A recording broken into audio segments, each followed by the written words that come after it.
नमस्कार मंडळी. आज मी एअर फ्रायरमध्ये पोह्यांचा चिवडा बनवला आणि खरं सांगू, तो इतका भारी झाला आहे की त्याची चव मला शब्दातसुद्धा सांगता येणार नाही.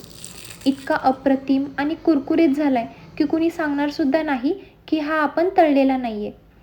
आपण नेहमी दिवाळीला किंवा मधल्या वेळेत खाण्यासाठी जेव्हा चिवडा करतो तेव्हा शेंगदाणे, डाळ, खोबरं हे सगळं आपल्याला तेलात तळावं लागतं. त्यामध्ये वेळही खूप जातो आणि चिवडा खूप तेलकट होतो. पण आजची ही रेसिपी शून्य टेन्शनवाली आहे. सगळ्यात सोपी, हेल्दी आणि सुपर क्रिस्पी. चला तर मग वेळ न घालवता सुरुवात करूया. सगळ्यात आधी मी एअर फ्रायरच्या बास्केटला बटर पेपर लावून घेतला. आता यामध्ये घेऊया एक मोठे वाटी पोहे. त्याचसोबत आपण बाकीचं साहित्यही यातच टाकणार आहोत, म्हणजे आपल्याला वेगळी भांडी घासायची अजिबात गरज पडणार नाही. यात टाकूया अर्धी वाटी कच्चे शेंगदाणे, 3 मोठे चमचे भाजकी हरभरा डाळ, 7 ते 8 सुक्या खोबऱ्याचे पातळ काप, तिखटपणासाठी 2 हिरव्या मिरच्यांचे तुकडे आणि कढीपत्त्याची 7 ते 8 ताजी पानं. आता यात आपण काही सुके मसाले घालूया. 1 चमचा लाल तिखट, अर्धा चमचा हळद, चवीनुसार मीठ आणि या चिवड्याला चटपटीतपणा येण्यासाठी 1 मोठा चमचा चाट मसाला. आता सगळ्यात महत्त्वाचं, यावर थोडंसं ऑइल स्प्रे करायचं. फक्त 1-2 स्प्रे पुरेसे आहेत. यामुळे काय होतं की आपण जे मसाले टाकलेत ते पोह्यांना आणि शेंगदाण्यांना व्यवस्थित चिकटतात.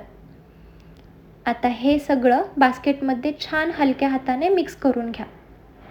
बघा किती कमी कष्टात आपली सगळी तयारी झाली. आता हे बास्केट एअर फ्रायरमध्ये लावूया. तापमान सेट करायचं आहे 180 डिग्री सेल्सिअस आणि वेळ लावायचा आहे फक्त 10 मिनिट. आता तुमचं काम संपलं. पण एक छोटी टीप लक्षात ठेवा. साधारण 5 ते 6 मिनिट झाली की बास्केट एकदा बाहेर काढा आणि चिवडा व्यवस्थित वरखाली हलवून घ्या.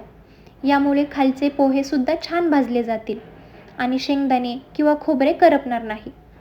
पुन्हा बास्केट आत टाका आणि उरलेले 4 मिनिटे पूर्ण होऊ द्या.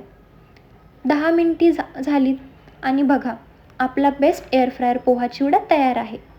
रंग बघा किती सुरेख आला आहे आणि प्रत्येक दाणा अगदी परफेक्ट भाजला गेला आहे. तेलकटपणाचा तर पत्ताच नाही, पण चव मात्र अगदी पारंपरिक तळलेल्या चिवड्यासारखीच लागते. डाएट करणाऱ्यांसाठी तर हे वरदानच आहे. तुम्ही ही रेसिपी नक्की ट्राय करा. आता मी थोडासा चिवडा हातावर क्रंच करून दाखवते. बघा किती कुरकुरीत झाला आहे. अगदी कढीपत्तासुद्धा छान भाजला गेला आहे. तर कशी वाटली तुम्हाला ही रेसिपी? व्हिडिओ जास्तीत जास्त शेअर करा आणि सबस्क्राईब करायला विसरू नका. पुन्हा भेटूया अशाच एका सोप्या रेसिपीसोबत. तोपर्यंत मजेत राहा, खात राहा.